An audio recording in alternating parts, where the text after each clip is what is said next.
Hey everyone, welcome back to Make It Happen Mondays, where we talk about sales, business, entrepreneurship, personal growth, mental health, and everything in between with guests who I truly respect and I think make a positive impact on the world around us.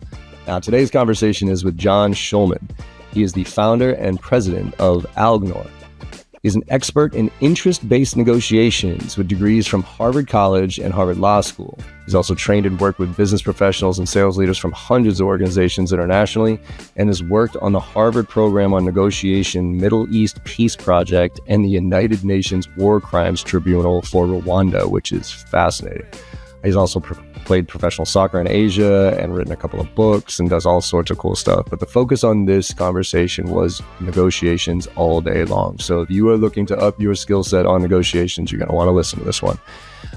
Starting with the interest-based negotiation approach that he uses. Now, for those of you who don't know, this is a book called Getting to Yes that was something I read a long time ago and debunked a lot by Chris Voss with his book, Never Split the Difference. And he actually ripped the book apart a little bit. He's like a little too academic and doesn't have the emotion in it. So that's what I dove into right out of the gate with John about the misperception or some of the things that are still valid with interest-based negotiations and how some of it conflicts with one of the things that we need to do today to be successful. So after we got through that, then we talked through a lot of very specific things about how to handle intense negotiations with procurement when people are not really looking for that win-win situation. They're looking to just beat you.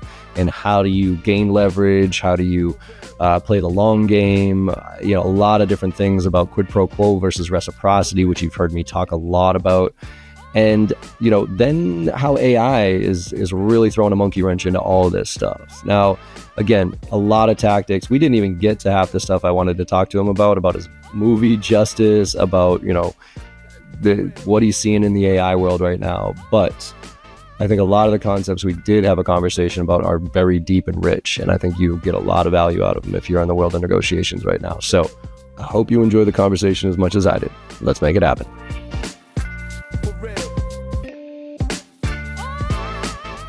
John Shulman, welcome to the Make It Happen Monday podcast, my friend. How you doing today? Hey, I'm good, John. Thanks so much for having me. I'm excited about your show. I love what you do. Thanks, man. I appreciate it. Yeah, I was looking forward to this one because I've been a Chris Voss disciple for a few years. I had him like early days, and I remember him saying once, because I remember the book Getting to Yes, and we're going to get into negotiate. For people listening right now, we're going to get into negotiations. We're going to get into tactical stuff here, but to set the stage a little bit. He really doesn't, he tears apart a little bit of the Getting to Yes, like components of it, as far as it's a little bit too logical and it's not enough emotional and negotiate. So I've kind of leaned in that direction, like, oh yeah, Chris Voss, but that was like years ago, right? And so it was years ago that I listened to that I read Getting to Yes, and it was years ago that I read, Never Split the Difference. And obviously a lot's changed, but some of the fundamentals are still there.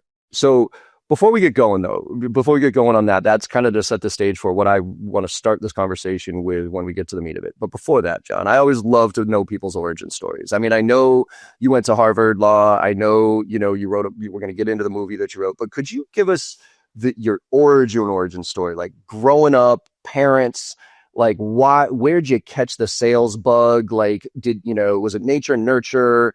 And what got you into this profession, if you will, from what I can't read on LinkedIn? Nah, it's great question, John. Actually, it's funny. I started out in Minnesota, grew up in Minnesota, and basically I always wanted to be a lawyer, a civil rights lawyer, human rights lawyer. And I met my wife in law school, and she's originally from Haiti, but grew up in New York. And the two of us had the same passion that we wanted to, really make a difference. And we practiced law together for, like 10, 15 years in Minnesota. And it was this idea of making a difference, really helping the underdog, helping people who were struggling against a lot of power and a lot of, systems that were not responsive. And that was really what we focused on. But what was interesting is, as lawyers, when we went into the legal system, we found that it's really slow. It's really hard. It's basically a very conservative forum to try to make change. In some ways, it can be great because you can make big change. But in other ways, you're following all the process. It takes a lot of time. Often it takes money. And we got frustrated. And it was actually my wife. You mentioned Getting to Yes.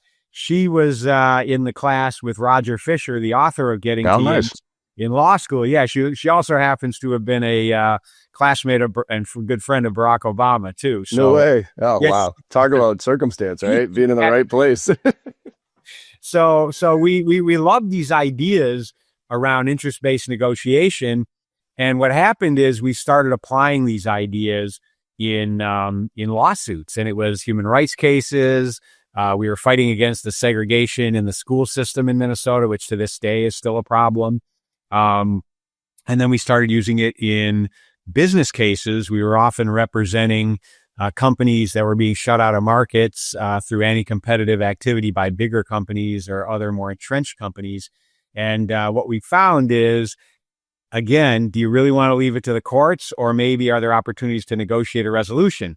And one of the big things we learned about is you need at least to have a strategy, if you're the underdog, to build leverage, to build your strength, your power up enough that at least the other side takes you seriously. And then you're in a better position to have a negotiation. But ultimately, what we found is by using the techniques of interest-based negotiation, some of which obviously are very well communicated in Getting to Yes, we found that we could actually work with clients, greater sense of agency, to take control, make a difference without waiting for the legal system to, sort of roll to its end. And what happened was, like 25 years ago, one of our big clients, 3M, said to us, "We love this stuff. Teach it to us. We want to use it as a big business process." And, I thought, well, we're lawyers. And they said, wrong answer. So 25 years ago, my wife and I started this company, Alignor, for the purpose of, helping organizations with negotiation. And then to where we ended up with the sales side is obviously, sales negotiations are such a key piece of success. And so we ended up kind of moving more and more into sales negotiations. So we do a lot of work in that space. But yeah, it's been an interesting journey. We're still a lawyer, but what I do is really around, negotiation methodology, strategy, that kind of thing. Well, I tell everybody, I like even people who are vehemently against it, I'm like, you're in sales whether you like it or not. And you can fight it. You can fight it if you want to. Yes. You can pretend like you're not. But ultimately, I could pick 1,000 examples on a day-to-day basis that you negotiate. If you have kids, you're in sales. You negotiate all day long, right? If you're going for a new job or a new interview, you're negotiating, like, period, right? So the skill of sales, I think, is one of those things. And that's why I'm such a passionate, promoter of it when done right? When done wrong, I think it's one of the worst, because I think there's a fine line between manipulation and influence. So let's talk about that. Right? Yeah.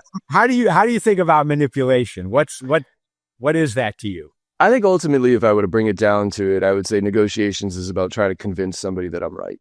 I'm sorry, like manipulation is about trying to convince somebody that I'm right and you're wrong, and using tactics psychology wise to get you. And that's kind of like a little bit of my unfavorable component of Getting to Yes. Like, part of the concept is you get a bunch of these little yeses, and it kind of preconditions. And I know what that does, and I can understand where Chris Voss comes from this, because there's an uncomfortableness of feeling like you're being manipulated, even though you don't know you're being manipulated, right? It's like, it's like a timeshare pitch, right? Oh, when was the last time you took a vacation? Oh, where'd you go? You went to Hawaii? Oh, what hotel was that? Oh, it was this one. Oh, this one right here. How much did you spend for that? $1,200 a night? Well, you see here, you could get it for $200. Wouldn't you want it for $200? Yes, I do, right? And then all of a sudden, it's like, yes, yes, yes, yes, yes. And then they get you on the yes, but there's so much buyer's remorse when that happens, because I feel like I'm being manipulated, not influenced in my own best interest. So that's how I would put it. Yeah, I love it. So a lot of the work I do, we get to a place where people say, wow, this is like magic, because you can just see what to communicate, how to communicate it, how people will respond, and you're able to move things forward in ways that feel like magic. So then anybody with a conscience has that moment, right? Where they go, wait a minute, is this manipulative? And so here's what I've learned over the years, which I love your example because it's dead on. So here's the question. Is interest-based negotiation calculating? Darn right it is. If you don't understand your interests, the interests of others, and how to move forward with collaborative solutions where possible, or where, necessary, imposing consequences, then you're not thinking. So it is calculating.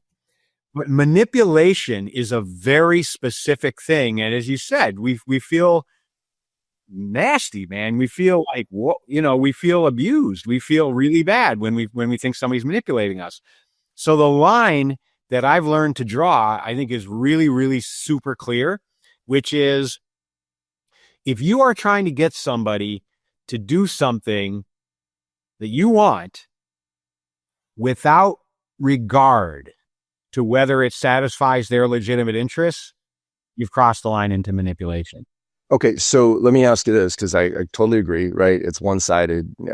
But there's so many sales reps who have the mentality of the means justify the end. The end justifies the means. So for instance, let's use one of my least favorite negotiators on the planet, Grant Cardone, right? Fuck him and everything about him. Sorry. He literally teaches people to screw other people over, right? And I could see as a sales rep, well, these hey, look, these techniques work for me, so they're going to work for you. So even if, or let's use the Jordan Belfort of the stocks, right?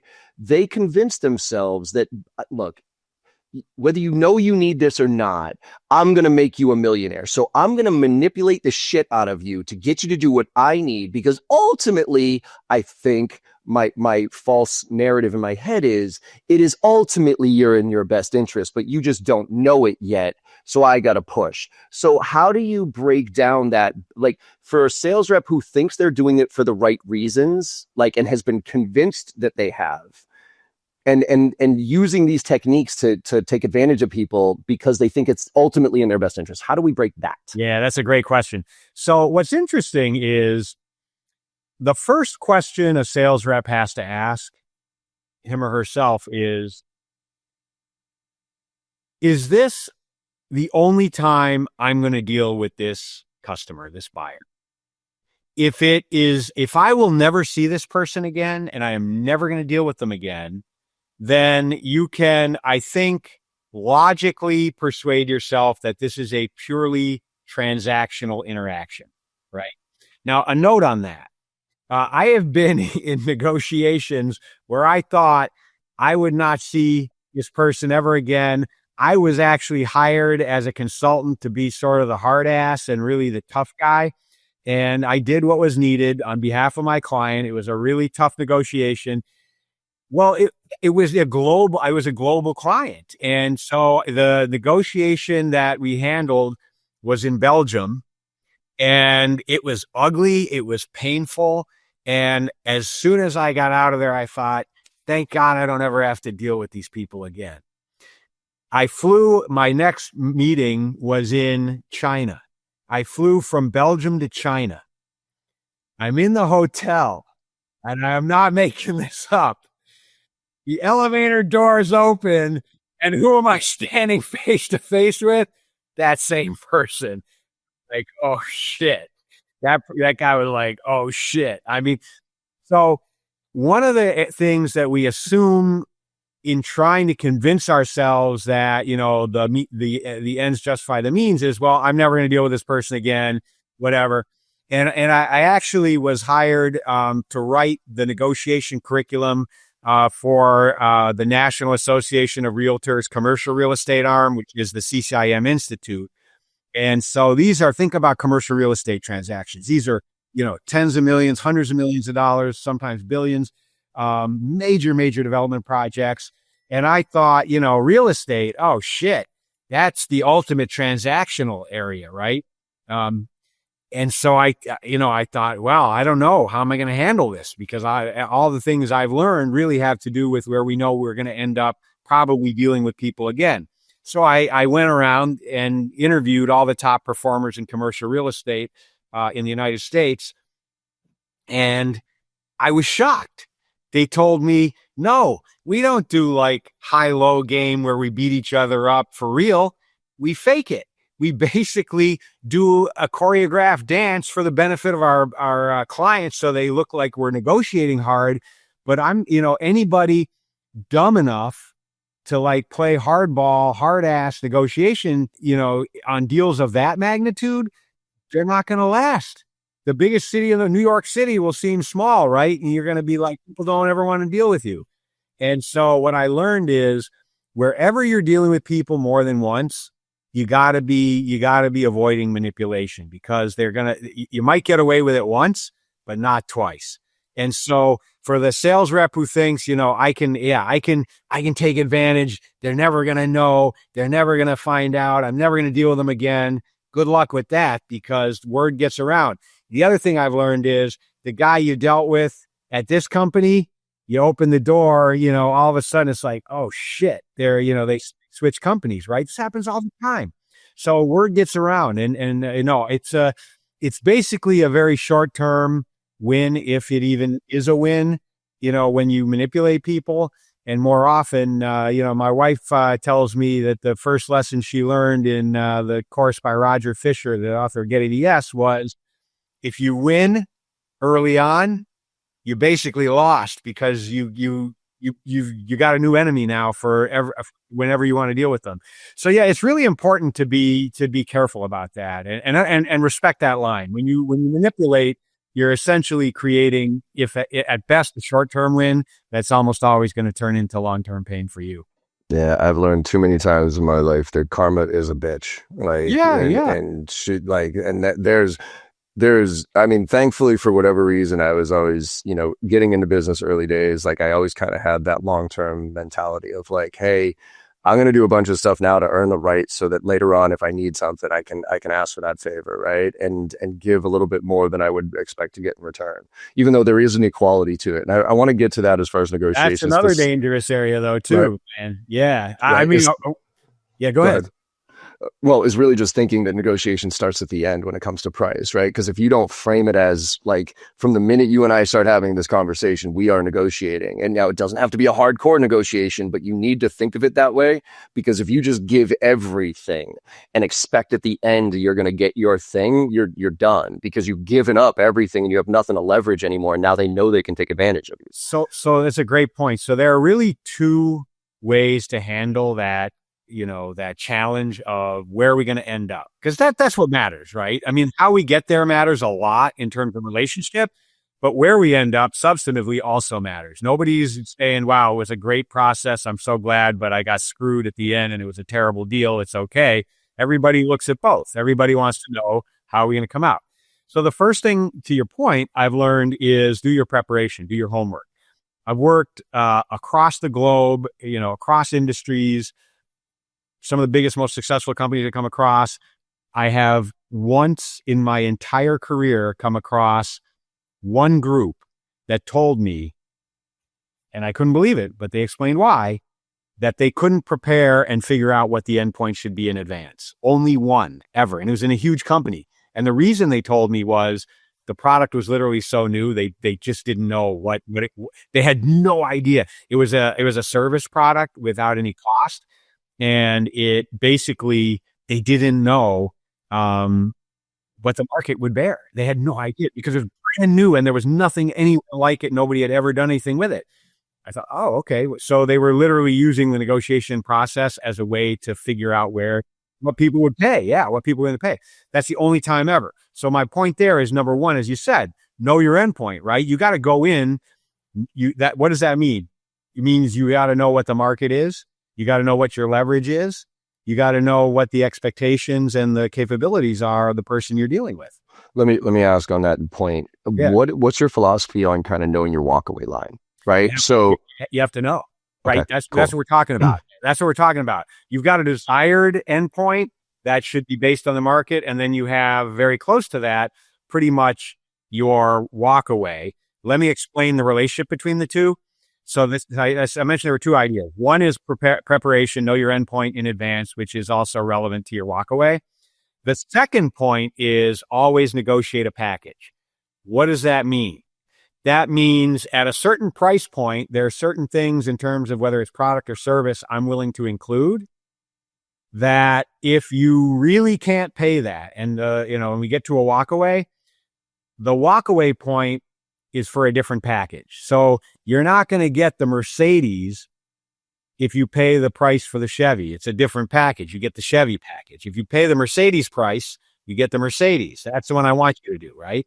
But if at the end of the day, you just can't do it, you don't have the budget, it doesn't work for you for whatever reason, and I've got a secondary package, then that's my walkaway, but it's a different package. It's not the same. You don't get the same stuff for the See, this price. This is why I always recommend reps like lead with what they should buy, right? So don't like regardless of what they say the price is, tell them, hey, this is a service, product, all this stuff. Here's what you told me. This is what the right solution is. Exactly. Then when they say, well, that's way too expensive, you could take things away from it. Okay. Well, we could take the service part out of that and that'll drop it to this. It's like, whoa. Like we need that. It's like, well, you have to pay for it, right? You're going, so now here you're doing what all great experienced sales professionals do, is you're going through it really fast. So let's slow it down. Yeah. You said total best practice. So let's explain what you really said step by step by step. So first of all, as you said, let's not start with the price, right? If I have a premium price and a premium package, I'm not worried about communicating the price up front, nor am I soliciting from my customer what's their desired price or their target price. Let's start with exactly what you said. What are your needs? What are you really trying to achieve here? What is it you need that we may be able to help you with, right? So we start there. Now, we're not going to rush through that part, which, by the way, most professionals do. They rush through that. Oh, let's get to the solution. No, we're going to sit on your needs to make sure we understand them so that you understand that I understand exactly what you need. We're going to talk it through. We're going to confirm. I might even have some ideas about things that you didn't even think were possible that you really need. Maybe I walked in and saw that you got a chaotic workspace. And, one of the things you could use is something that's going to help you get some clarity around that you weren't even aware of. Let me give you an example of that. I actually had a top performer in a company that was selling IT solutions, and she happened to be in the New York metropolitan area. That was your territory. And everybody's like, how do you just crush it every year? She's top performer, right? And she's selling the same stuff everybody else is. They're like, is your territory better? Because they're supposed to be relatively even. Turns out she has a side passion for interior design and decoration. She loves. So when she goes into every potential customer, the first thing she does is look at how they use their office space.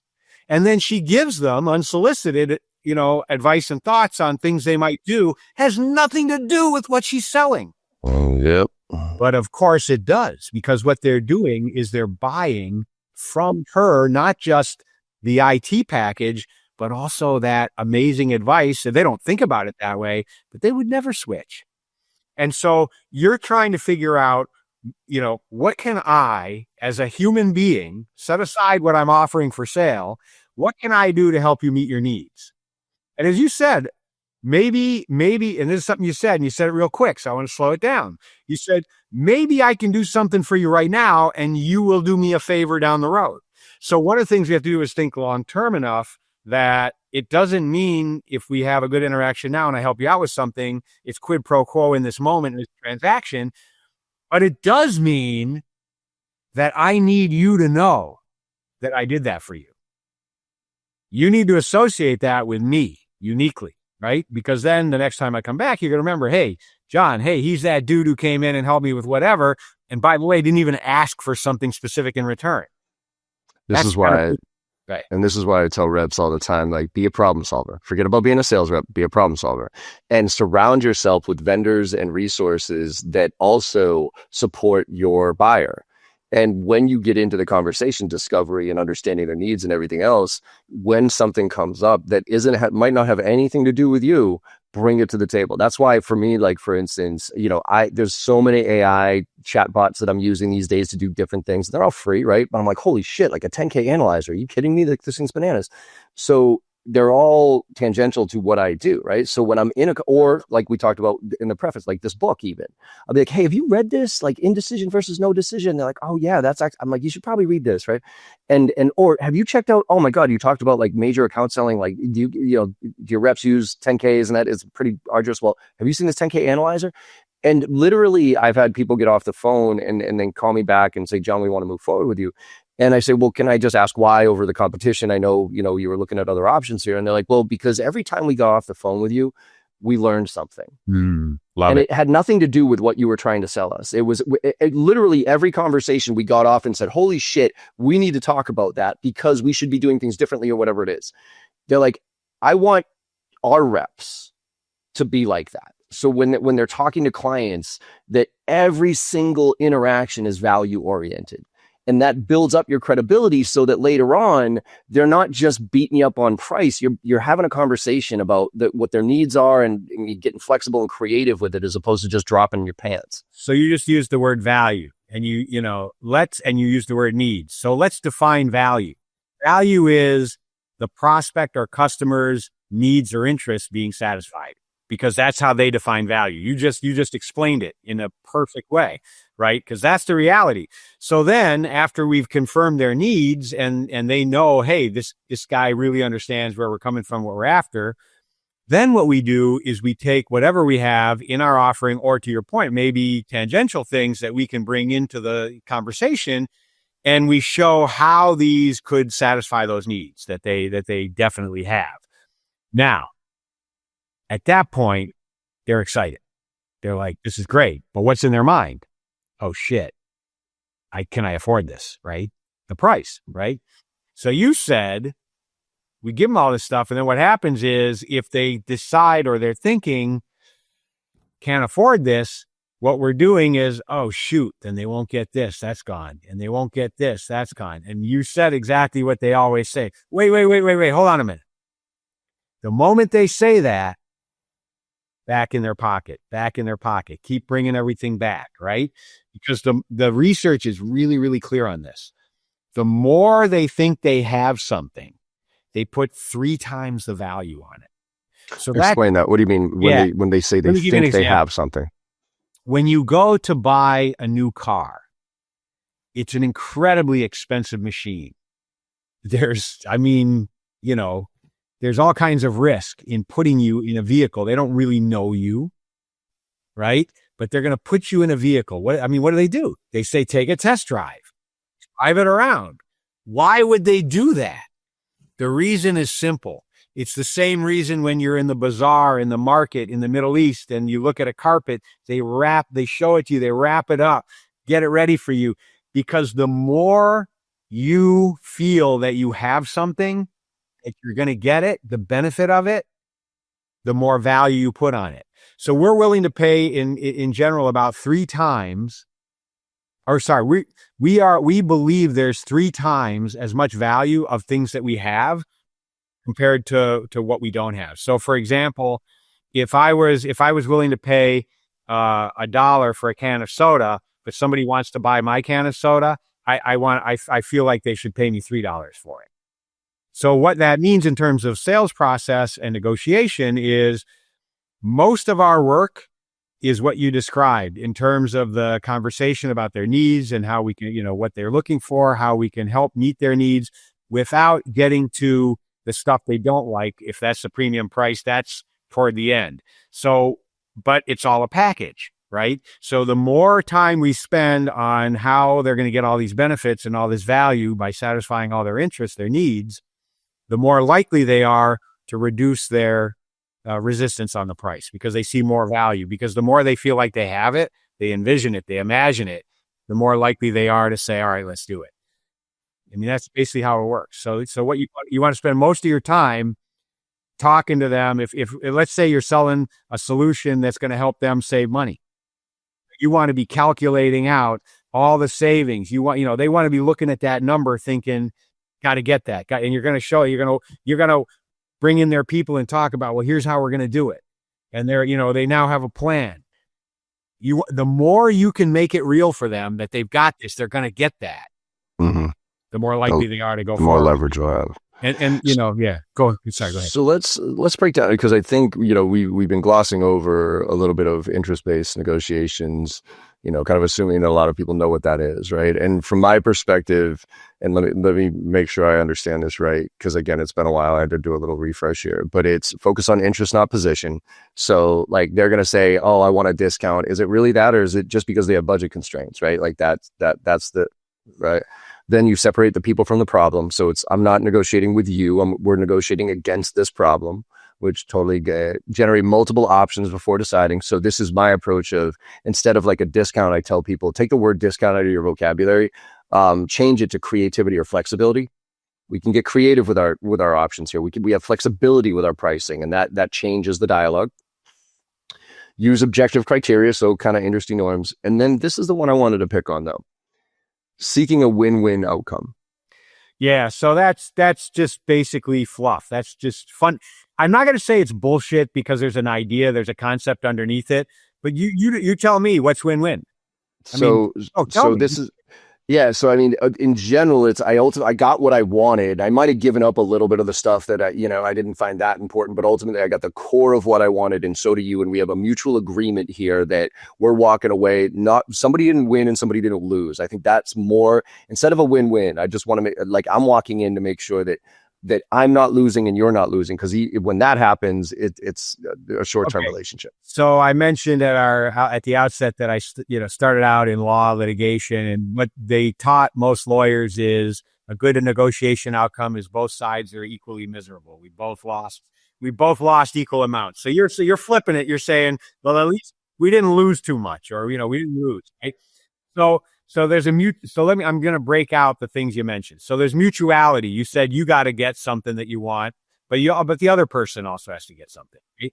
You said you gave up something. That caught my attention because I'm curious about how much you're willing to give up where it still feels like a win, right? Mm-hmm.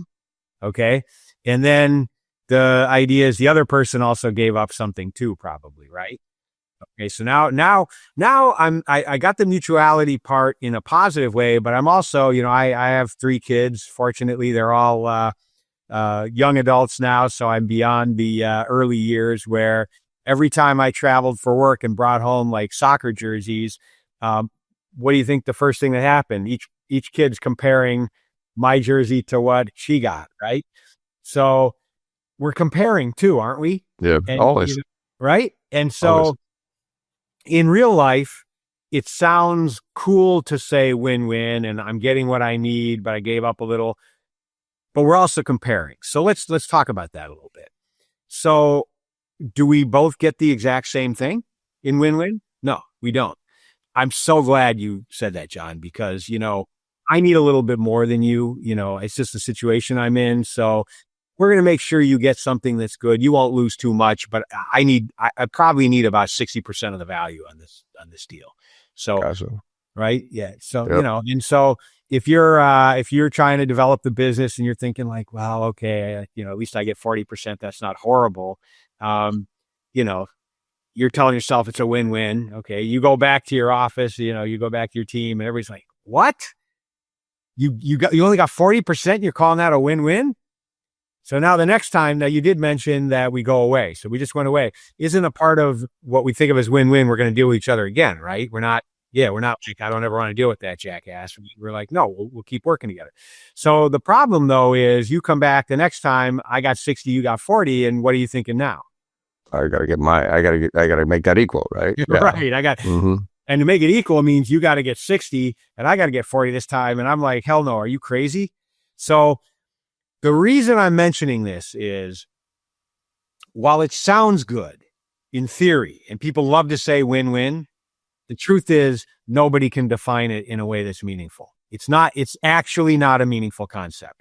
So the way I prefer to talk about it is, let's talk about a principled negotiation, right?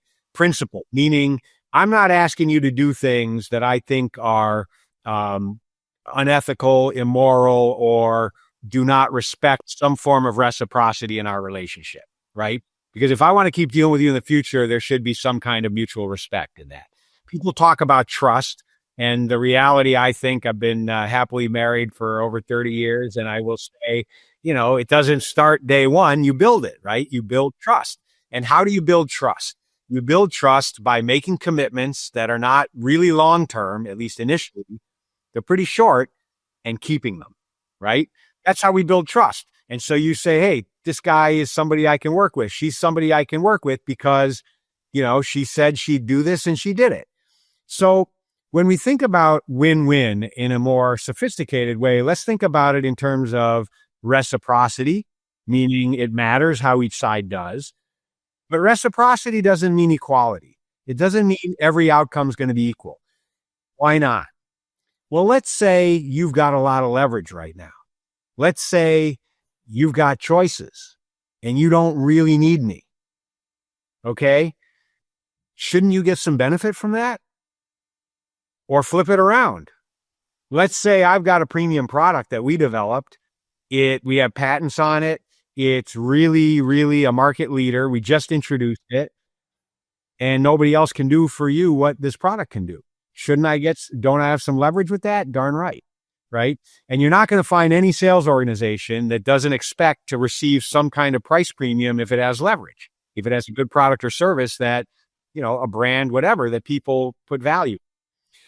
So the question is not whether, it's win-win in terms of equal outcomes. It's much more, given the leverage each side has and the need for reciprocity, if we're going to have a relationship over time, how are we going to deal with each other? So let's take it in two different directions.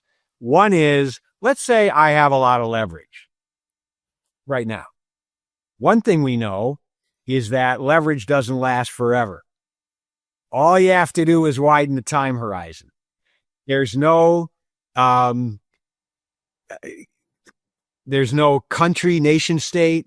There's no civilization. There's no person who has power forever over you.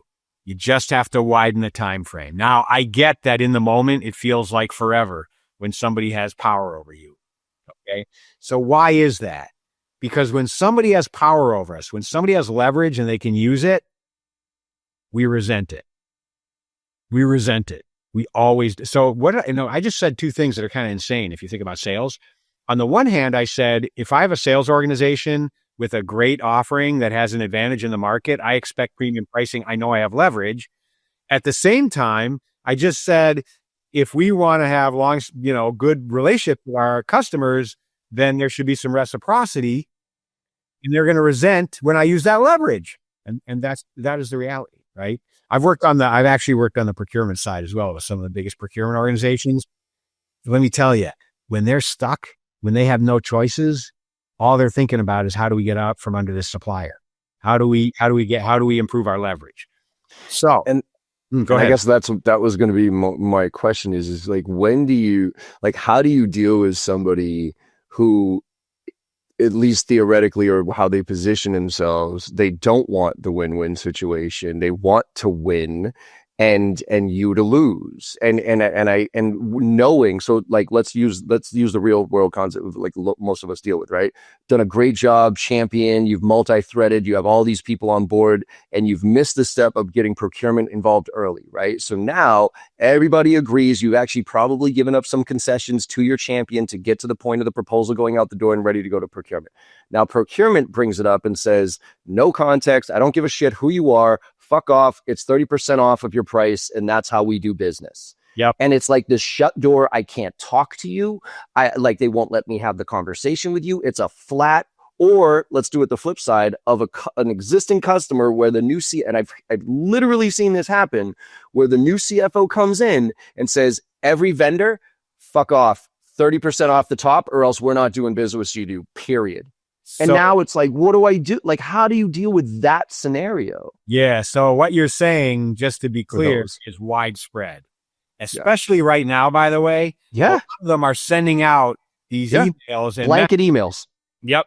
If you don't agree by, Friday to a 15% reduction, we're not telling you what's going to happen next, or you're going to be cut off, so I mentioned leverage. So one thing I said is when you have the leverage, you want to use it, but we have to use it in a way that is respectful of the relationship. So let me just finish that idea and then come back to this one because they relate to each other. So if I have the leverage in this moment, and that's also, by the way, relevant to your example, because what if, and I'm often in this situation. So the person comes in, but I know because of the work I've done, as you just said, in building all these allies and champions, or because of the work I've done historically, that the purchasing person who comes in, I may have to, and I've done this many times when you have to do it, I'll go around them to others and say, well, here's what you're counting on. We're not, we know we have the leverage, and we're saying we're not going to agree to it. We're just not going to agree to it. And so they then have to work internally with a workaround and say, basically, this we need an exception on this one. We're just not going to. And by the way, if it matters to them, they will. But the key there is you have to have business leader and business unit support, so that, because then they can always back purchasing down. Always, just be aware of that. So that's what I would do in that situation if I have leverage, right? The challenge is when we don't have leverage.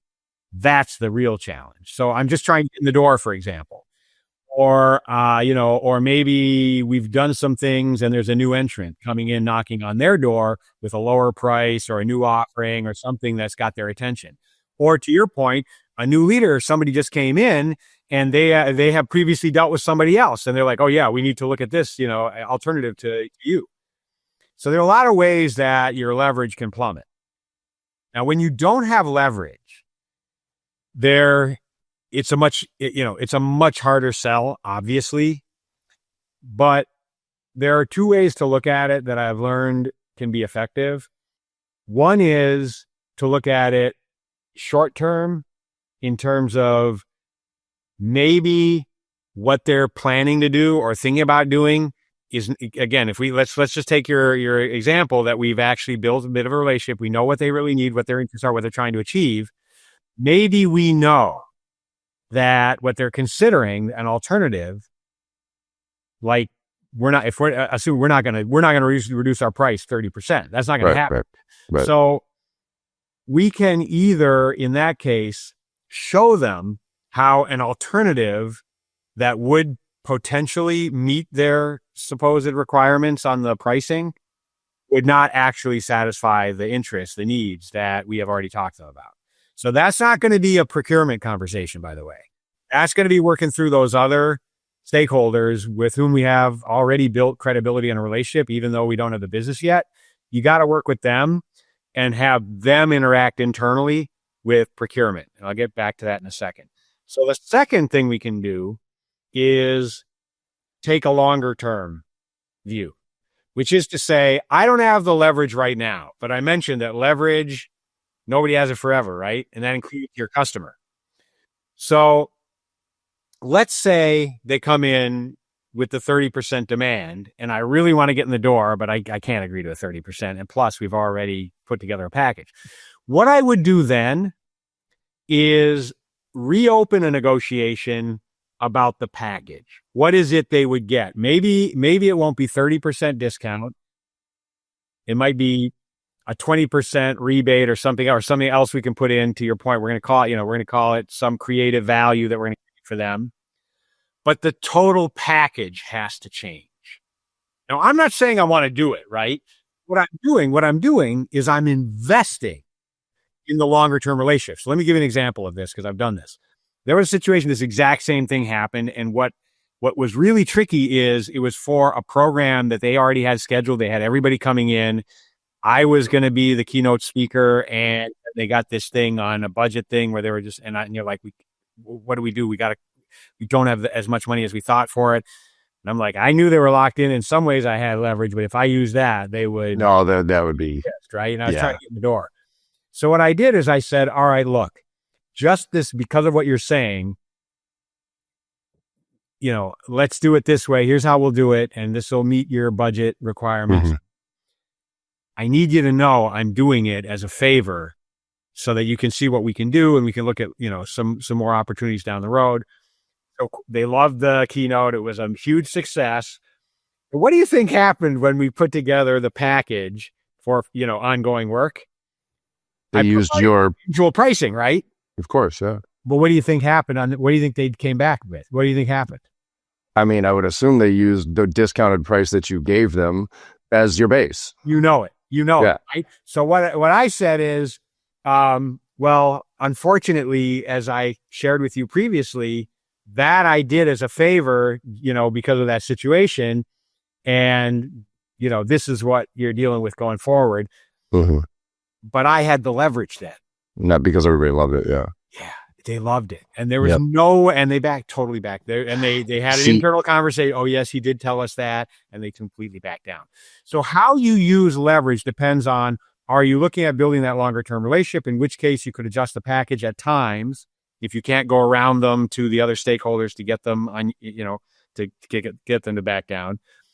The second way you can handle it, though, is to be a little harder edged, but in a nice way, and share, for example, a cautionary tale, which is to let them know, again, remember, if we have done our work, we have an offering that we have demonstrated to them will meet their needs really, really well, yet they're coming in, playing hardball, the procurement people, and we may need to equip our contacts with what I call a cautionary tale, which is sharing with them an example. You don't even necessarily need to identify who it was, but give enough detail that they can figure out, well, it was somebody very similarly situated to them, maybe somebody in their industry or in the same situation they're in.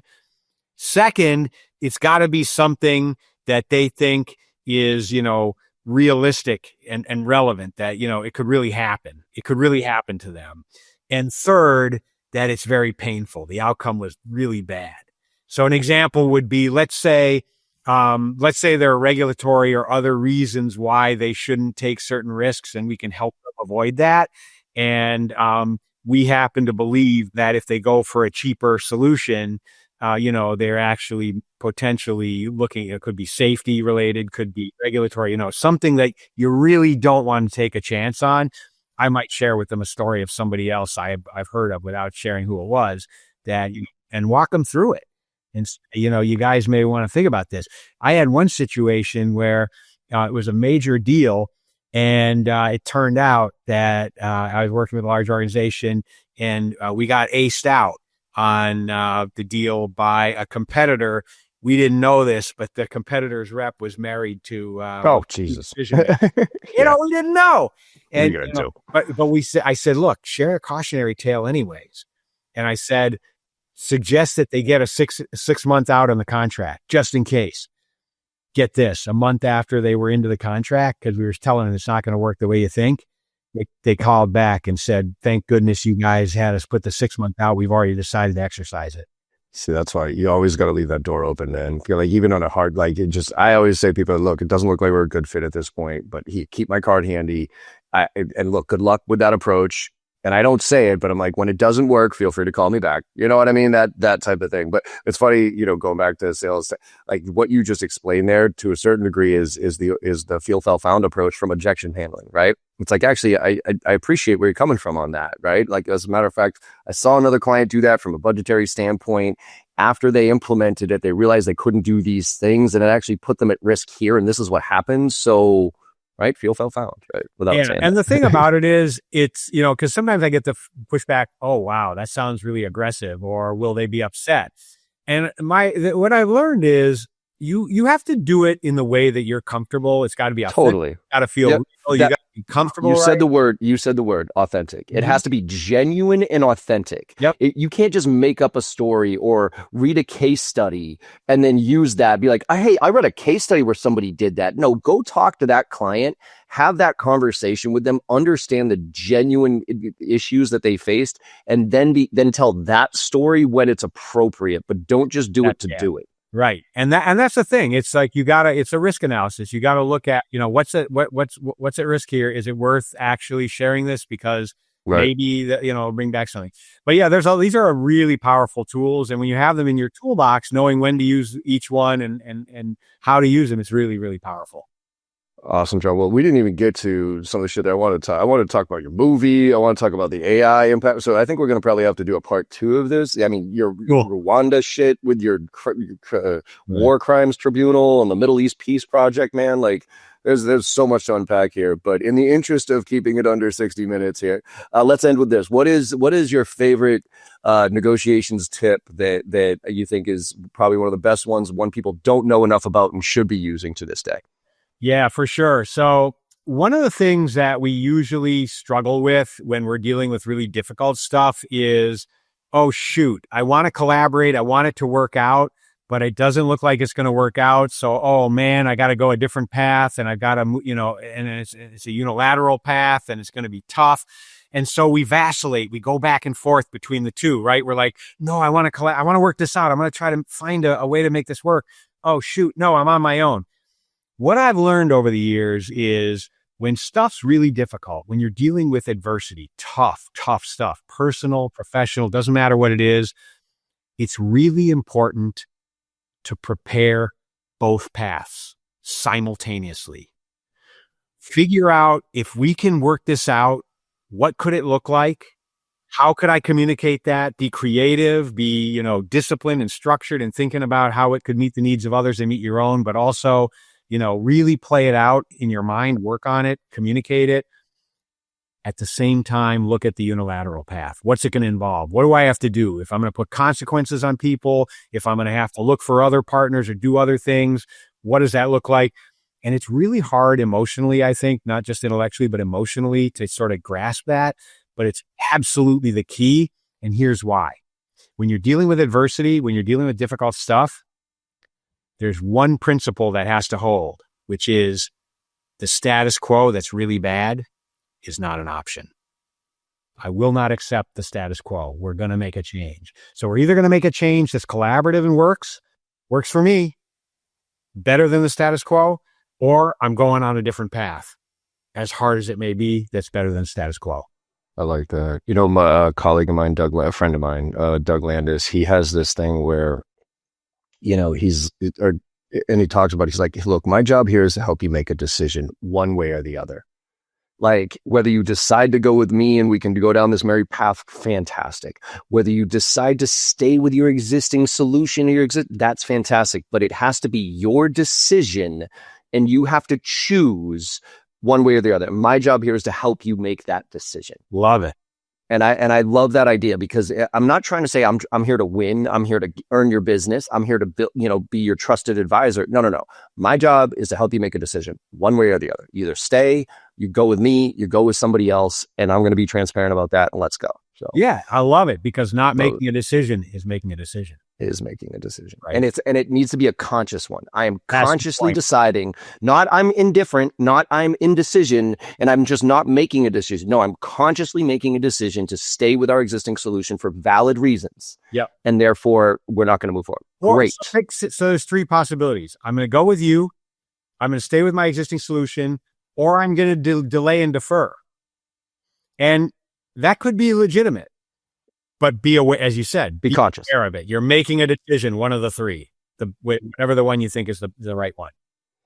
Awesome, John. Well, this is, like I said, we could keep going on this. And I think we do have to have a round 2 here in a few months here, see how things have changed. AI is changing the whole world right now when it comes to this. And I know you're doing a lot of simulation stuff with your group and, role play scenarios with AI, which is fantastic. So tell everybody how they can find out more information about you. And is it Alignor? Is that how you? Alignor. Yep, that's right. And for everybody listening out there, it's ALIGNOR. And it's John Shulman, SHULMAN. So John, where can they find out more information? Where do you want to point people? Yeah, come to our website, alignor.com, and love to hear from people, and love to hear about the tough stuff. That's what we focus on. We like the hard stuff, so that's nice. Kind of where we live. Awesome, John. Well, thank you so much for coming on, man. I really appreciate it. It was a fun conversation. Yeah, great conversation. Take care. Absolutely. And everybody, hopefully you enjoyed the conversation as much as I did. Like I always say at the end of all these podcasts, go out there and make somebody smile today. Because no matter how bad your day is going or how bad you think it went, you make somebody smile today, you know you had a good day, and the world needs a lot more of that right now. So thank you all very much, and I will see you on the other side. Hey everyone, I hope you enjoyed that conversation as much as I did. With your support and our incredible guests, we're one of the top sales podcasts out there right now, and I can't thank you enough. Now, to keep the momentum going, it would mean the world to me if you could go and leave a 5-star review on your favorite podcast platform and share some of your favorite episodes with your network. Also, I am super excited to be launching my new newsletter, where I'll be sharing everything I know and everything I'm learning along the way while I'm out there selling every day just like you. Go to jbarrows.com/newsletter to sign up today. Let's all level up and make this happen together.